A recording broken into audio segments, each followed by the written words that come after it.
Hello everybody, welcome to episode 2 of Dark Souls 2 Week. Wow, that's a lot of 2s. I'm Ryan Telgenik. And I'm Lorenzo Valoria. And today we have a very... Hold on, Ryan. I believe last episode you kind of screwed up. Frank, roll that footage. Sunday, Monday, happy days.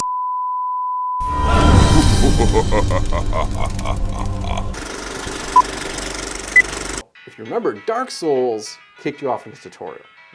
Right. So it's like kind of teaching you how to swing a sword and block with your shield. But actually in Dark Souls 2, there is no tutorial. After the cutscene, you're dropped off into the very first area with absolutely zero equipment. You don't have a weapon, you don't have a shield, and you're kind of just running around, and if you try and attack, you're just like punching. There is no tutorial. There is no tutorial. Boy, I can't believe I said that. I just must have just talked. Oh, God! Ah, look, it's all the way. It's right all the way through. I got him. Oh, I got him, guys. God. Don't worry. Oh, God. All right, summon. All right. Oh, hey, boy. what's up, Ryan? Wow, dude, what the hell? No, you're right, though. Yeah. I guess I deserved to die for that. No, there is actually, as it turns out, a tutorial in Dark Souls 2, but in my demo, I just completely missed the thing. It's in an optional fog gate. Who knew? Whatever, you just ran past it like a Only like a had pro. an hour to play, I picked one fog door and went on running, Yeah, so that's all right, lesson though. learned. But this episode, in my new sweet undead ghostly form, God, where's my human effigy? We're going to talk about bosses today. Actually, we know of at least 5, Yeah, right? There are 5 bosses that we for sure know at least something about. So why don't we start talking about... The Skeleton Lord, I think, was a pretty decent one. That looked like a real simple demo, kind of easy into it kind of boss. So I think a lot of you guys probably already fought this guy in the beta that had been available a little while ago. But Yeah. What's interesting about this fight is you walk into the bone-filled arena that you fight him in. Yeah, it's like this giant pit is just full of skulls and all these like pillars of bones and stuff. And you're not actually fighting just like one enemy. It's really a shit ton of skeletons, all sharing the same health bar, which is, I would imagine if you're playing this by yourself, probably extremely difficult. Yeah, it kind of seemed like in Dark Souls there was the 4 kings. They kind of shared the same health bar, and they were kind of just a pain in the ass. But this one seems more like the skeletons that you would see going down into the underworld when you fought Nico in the first Nido. God, especially the bone wheel skeletons that just freaking roll at you. And those guys are in the boss fight too. Yeah, so there's the mages, skeletons, and just like regular knights and stuff too. Yeah. So it looks really intense. I mean, they were fighting probably 20 to 30 of these things and having to kill all of them to actually beat the encounter, which is, as we mentioned, solo, very difficult, but if you can get a friend or two in there, probably not as bad, I would have to say. Yeah. And then wouldn't be too bad. And then there was the Executioner's Chariot, which is shortly after Skeleton Lord, because they're kind of in connecting areas. Yeah, and this one's kind of just in this circular arena. Not even really an arena. It's just like a round circular path that you kind of have to dodge into these nooks and crannies. Yeah, because it's the chariot being pulled along by like this demonic horse and it's just running circles around it. And it's one of those time things where you have to run out into the hallway, dive into a nook, wait for it to pass, keep going. But what makes this encounter really difficult is the fact that there is a necromancer at the very end of the ring who's continually spawning skeletons. So you can't just hunker down and sit there forever. You have to kind of fight these guys off, hide while the chariot blazes by with these like spinning blade wheels. And he just reaches out with a scythe too, and will like sweep you out if you're under there. But you have to run along. Finally, you can pull a lever to drop down a gate that when the chariot rushes through, that's when you just end up fighting the actual horse. Or double-headed horse. You just beat down that horse and then you could eventually kill it that way. But that guy just looks intense just because you have to be really aware of where he's at the entire time while you're fighting these skeletons trying to get into these little nooks. Definitely kill that necromancer first, because that's probably going to make this much easier when you don't have to deal with the skeletons or him anymore. So then you can just focus on just the boss fight. And then there was the boss that you fought in my demo that we talked about last week, the Dragonrider. Right. So this guy is in the Hides Flame area, And yeah, you just kind of run past all these like stone giant kind of enemies. They remind me again a lot, sort of like the stone giants you fought in the Darkroot Basin in Dark Souls.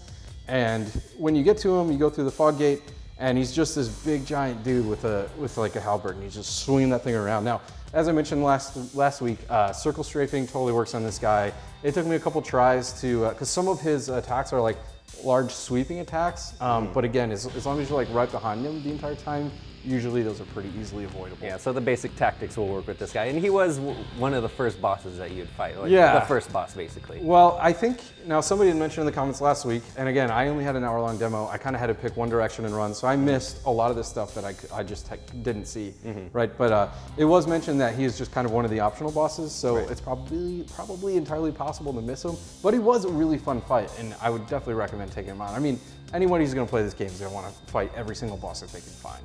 All right, and then there was the last giant. Yeah, so I haven't actually seen this guy in action, but my understanding is the last giant, you'll find him in the Forest of Fallen Giants, and he is, I really like his design because I saw an image of him, and he's got like a tree trunk impaling his body. just like sticking right, out the it's like a inside. giant tree in him, and he's just like this mud kind of Yeah, he's really greasy grimy creature. looking. Yeah. And my understanding is a lot of his initial attacks are much slower and probably very easy to handle. But once you drop him down to half health, he rips off one of his arms and uses it as a weapon. Okay. And then it kind of like goes into a berserk mode. So I'm sure that's going to be an amazing fight. Plus his just design is just so badass that it looks really, really cool. And one of the coolest fights that we were able to see was the Mirror Knight, Yes. which is this giant knight that has this mirror shield, and he'll the boss fight happens in this rainstorm with a lightning top of, like, bolt a castle. on top of a castle. It's like super epic, like landscape Yeah. and stuff.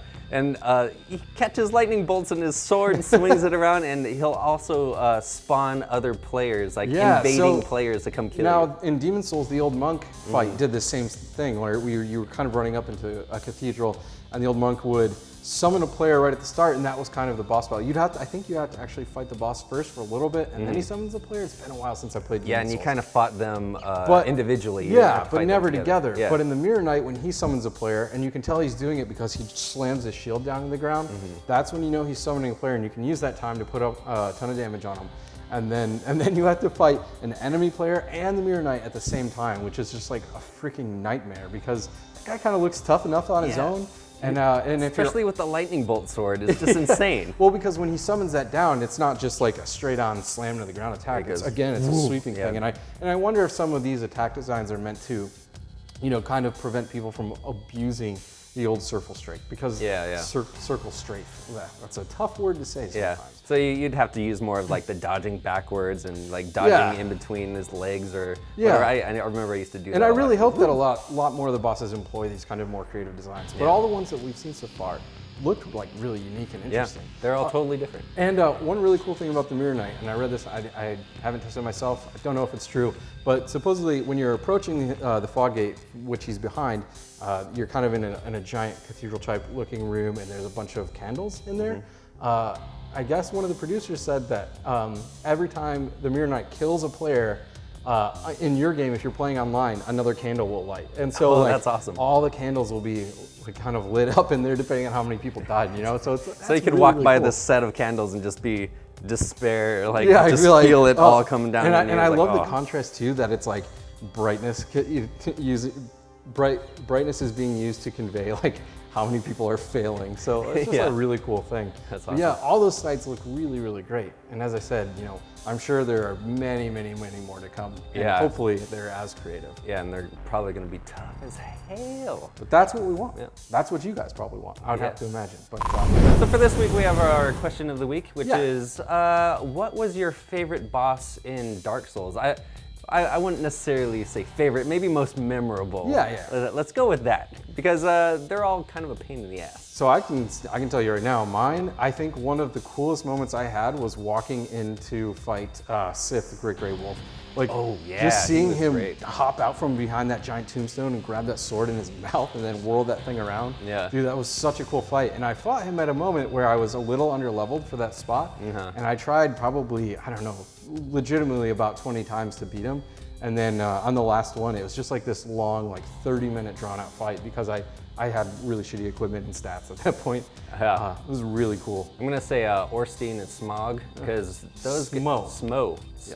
But those guys were just so painfully difficult that when I finally defeated them, it was like the greatest achievement that I've ever achieved in video gaming. Oh, well, I remember fighting them too, and it was like, I finally killed one. Yes, this is gonna be way easier. And the other one absorbs his power. Yeah. And then it becomes way more difficult. They're crazy. Yeah, that was a real bastard of a fight. But let us know in the comments what your favorite fight in Dark Souls was. And you know what? And if maybe even Demon Souls too, if there's a particular boss from Demon Souls that you really love, let us know in the comments below which one it was. That'll do it for this week's episode of Dark Souls 2 Weekly. Be sure to like and subscribe and follow us on Facebook, Twitter. Check us out at gamesradar.com, and we'll catch you guys next week. Bye. Oh wow, what a nice day in Blighttown. Oh God! If you want to quick check out one of our other great shows right here.